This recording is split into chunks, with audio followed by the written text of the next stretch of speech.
बिस्मिल्लाहिर्रहमानिर्रहीम। अस्सलाम वालेकुम व्यूअर्स। आज हम बनाने लगे हैं तुख्म लगा खीर। ये बहुत ही आसान रेसिपी है, सदियों पुरानी रेसिपी है, बहुत कम लोगों को पता है।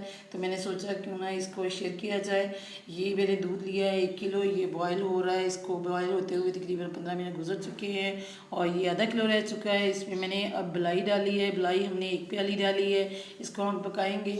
और ये देखें, ये चीनी है, ये हाफ प्याली है, तकरीबन 6-7 चम्मच।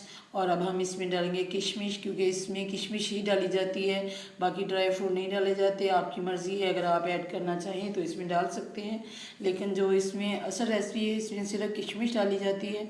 और ये दूध हमारा काफ़ी बॉयल हो चुका है, इसको हम ठंडा करेंगे। जब तक दूध ठंडा होता है उतनी देर हम तुखमलंगे बना लेते हैं। ये 2 चम्मच मैंने तुखमलंगों के लिए हैं और इसमें 1 प्याली पानी की मैंने डाल के इसको छोड़ दिया है और ये 2-3 मिनट में फूल जाएंगे। इसको ज़्यादा देर पहले नहीं भगोना, सिर्फ 2-3 मिनट पहले भगोना है। तो दूध जो है हमारा ठंडा हो रहा है और ये देखें दूध ठंडा हो चुका है और ये तकरीबन आधा किलो के करीब दूध रह गया है, क्योंकि हमने इसको इतना पकाना है कि आधा किलो रह जाए।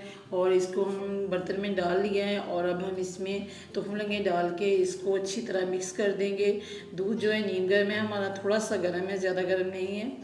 तो ज़्यादा गर्म में भी नहीं डालना, ये अच्छा नहीं बनेगा, और ज़्यादा ठंडे में भी नहीं डालना। तो ये सारी तुखमलंगे इसमें मैं ऐड कर दूँगी और इसको मिक्स कर लूँगी। और ये देखिए कितनी अच्छी हमारी जो खीर है वो बन चुकी है।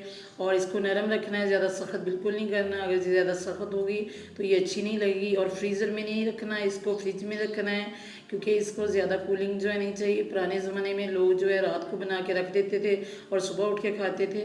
तो ये इसके ऊपर मैंने स्प्रिंकल डाले हैं। स्प्रिंकल आप घर में भी बना सकते हैं, ये मैंने बाज़ार के डाले हैं, ये मैंने अपनी तरफ से ऐड किया है, क्योंकि पिछले ज़माने में तो स्प्रिंकल होते नहीं थे।